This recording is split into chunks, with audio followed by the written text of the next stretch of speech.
कभी सोचा है कि कोई लोकल सा नाम जो बस अपने ही शहर में जाना जाता है, वो कैसे मतलब रातों रात एक ग्लोबल पावर हाउस बन जाता है? अरे ये कोई जादू नहीं है, इसके पीछे है एक सोची समझी स्ट्रैटेजी। तो आज हम इसी सफर को डीकोड करने वाले हैं कि कंपनियां अपने घर से निकलकर पूरी दुनिया पर कैसे छा जाती हैं। तो सवाल यही है, आखिर वो क्या करते हैं जो एक छोटे से ब्रांड को दुनिया भर में एक जाना पहचाना नाम बना देता है। ये एक ऐसा सफर है जहां सही स्ट्रैटेजी चुनना ही सब कुछ है, और हम इसके हर एक स्टेप को समझने वाले हैं। तो चलिए शुरू करते हैं। देखिए, ग्लोबल जाने का कोई एक सीधा साधा रास्ता नहीं है। इसे एक रेस्टोरेंट के मेन्यू की तरह सोचिए, जिसमें कई सारे ऑप्शंस हैं और हर ऑप्शन में भाई रिस्क और रिवॉर्ड का लेवल अलग अलग है। सही डिश चुनना मतलब सही स्ट्रैटेजी चुनना, यही तो सारा खेल है। तो सफर शुरू होता है बहुत ही छोटे सधे हुए कदमों से।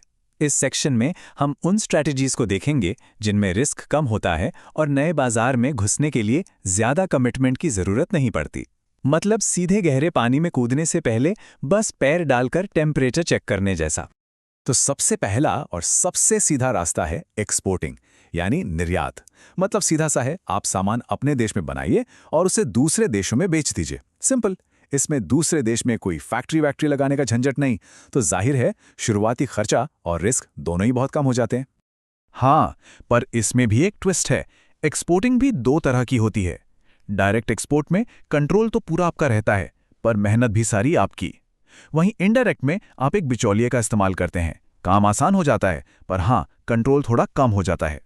अच्छा, एक और तरीका है लाइसेंसिंग। इसे ऐसे समझिए कि आप अपना ब्रांड नेम, अपनी टेक्नोलॉजी किसी दूसरे देश की कंपनी को एक तरह से किराए पर दे रहे हैं। वो आपके नाम से सामान बनाएंगे, बेचेंगे और बदले में आपको एक फीस, जिसे रॉयल्टी कहते हैं, वो देंगे। और इसका बेस्ट एग्जाम्पल क्या है? कोका कोला और पेप्सी। सोचिए, ये दुनिया में हर जगह हैं, पर क्या आपको पता है कि इन्हें बनाने वाले अक्सर लोकल बॉटलर्स होते हैं? कंपनी उन्हें बस अपना नाम और सीक्रेट फॉर्मूला इस्तेमाल करने का लाइसेंस देती है। ये लाइसेंसिंग का परफेक्ट केस है। तो ये तो थे पहले कदम। अब जब कंपनियां थोड़ा और कॉन्फिडेंट हो जाती हैं, तो वो पार्टनरशिप की तरफ देखती हैं। यहाँ वो लोकल पार्टनर्स के साथ मिलकर काम करती हैं, जिससे कमिटमेंट बढ़ जाता है, लेकिन हाँ, रिस्क और रिवॉर्ड दोनों बढ़ जाते हैं। और पार्टनरशिप का एक बहुत पॉपुलर तरीका है फ्रेंचाइजिंग। इसके लिए मैकडॉनल्ड्स से अच्छा एग्जाम्पल क्या होगा? आप दुनिया के किसी भी कोने में चले जाइए, बर्गर का टेस्ट और एक्सपीरियंस लगभग एक जैसा ही मिलेगा। इसमें कंपनी सिर्फ अपना नाम नहीं देती, बल्कि अपना पूरा का पूरा सक्सेसफुल बिजनेस मॉडल, रेसिपी से लेकर ट्रेनिंग तक सब कुछ देती है। लेकिन देखिए, फ्रेंचाइजिंग में एक गिव एंड टेक है। एक तरफ कंपनी बहुत तेजी से फैल सकती है क्योंकि पैसा और मेहनत तो फ्रेंचाइजी लगा रहा है, लेकिन दूसरी तरफ फ्रेंचाइजी पर कंपनी का उतना डायरेक्ट कंट्रोल नहीं होता जितना अपने खुद के एम्प्लॉइज पर होता है। अब आते हैं एक और गहरी पार्टनरशिप पर, जिसे कहते हैं जॉइंट वेंचर। यहां एक लोकल और एक विदेशी फर्म दोनों मिलकर एक बिल्कुल नई कंपनी खड़ी करते हैं। पैसा, मालिकाना हक और कंट्रोल सब कुछ शेयर होता है।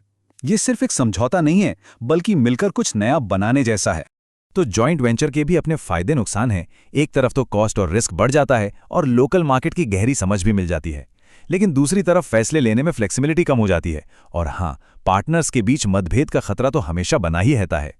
तो अब हम उस स्टेज पर पहुंच गए हैं जहां कंपनियां कोई आधा अधूरा कदम नहीं रखती, बल्कि पूरी तरह से मैदान में उतर जाती हैं। ये सबसे ज्यादा रिस्क वाली स्ट्रैटेजीज हैं, लेकिन इनमें कंट्रोल भी पूरा मतलब 100% होता है। ये नए देश में अपना झंडा गाड़ने जैसा है। इसे कहते हैं डायरेक्ट इन्वेस्टमेंट, और ये ग्लोबल जाने का सबसे बड़ा कमिटमेंट है। इसमें कंपनी दूसरे देश में अपनी खुद की फैक्ट्री या ऑफिस खोलती है। सब कुछ अपना, कंट्रोल पूरा मिलता है, लेकिन जाहिर है सारा का सारा फाइनेंशियल रिस्क भी कंपनी को ही उठाना पड़ता है। सारा पैसा और सारी जिम्मेदारी सब उसी की। अच्छा, फुल कंट्रोल का एक और तेज तरीका है मर्जर एंड एक्विजिशन, यानी M&A। इसमें या तो दो कंपनियां मिलकर एक हो जाती हैं, या फिर एक कंपनी वहां की किसी पुरानी जमी जमाई कंपनी को ही खरीद लेती है। फायदा? अरे रातों रात बना बनाया मार्केट, कस्टमर बेस, सब कुछ हाथ लग जाता है। तो चलिए, हमने सारे रास्ते तो देख लिए, एक्सपोर्टिंग से लेकर सीधे कंपनी खरीदने तक। पर अब आता है सबसे बड़ा सवाल कि कोई कंपनी आखिर ये फैसला लेती कैसे है, कौन सा रास्ता उसके लिए सही है। यह आखिरी सेक्शन इसी स्ट्रैटेजिक डिसीजन के बारे में है। और ये सवाल बहुत जरूरी है, इतने सारे ऑप्शन हैं तो सही वाला कैसे चुनें? इसका जवाब एक बहुत ही सिस्टमैटिक एनालिसिस में छिपा है, जिसे हम अब देखने वाले हैं। और ये रहा वो स्ट्रैटेजिक मैप। ये फ्लोचार्ट दिखाता है कि ये डिसीजन दो चीज़ों पर निर्भर करता है। एक, एक्सटर्नल फैक्टर्स, यानी जिस देश में जाना है वहाँ के हालात कैसे हैं, और दूसरा, इंटरनल फैक्टर्स, मतलब कंपनी की अपनी खुद की सिचुएशन क्या है। तो पहले एक्सटर्नल फैक्टर्स को देखते हैं, जैसे कि वहाँ का मार्केट कितना बड़ा है और कितनी तेज़ी से बढ़ रहा है, सरकार के नियम कानून कैसे हैं, कंपटीशन कितना है, और हाँ, कोई पॉलिटिकल या इकोनॉमिक रिस्क तो नहीं है। ये सारी बातें बहुत मैटर करती हैं। और फिर आते हैं कंपनी के अंदरूनी यानी इंटरनल फैक्टर्स। कंपनी का अपना मकसद क्या है, क्या उसके पास पैसा और सही लोग हैं, वो कितना रिस्क ले सकती है, और उसे इंटरनेशनल बिजनेस का पहले से कितना एक्सपीरियंस है। ये सारे सवाल भी उतने ही जरूरी हैं। तो कुल मिलाकर बात यह है कि ग्लोबल जाने का कोई एक बेस्ट तरीका नहीं होता। एक सही ग्लोबल स्ट्रैटेजी हमेशा रिस्क, आपके पास मौजूद रिसोर्सेज और आपको कितना कंट्रोल चाहिए, इन तीनों के बीच एक सही बैलेंस बनाने का नाम है।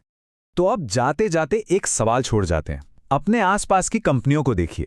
क्या कोई ऐसा लोकल ब्रांड है जिसमें ग्लोबल जाने का दम दिखता है? और आज जो कुछ भी हमने समझा, उसके हिसाब से सोचिए उस ब्रांड के लिए कौन सा रास्ता सबसे सही रहेगा। इस पे विचार जरूर कीजिएगा।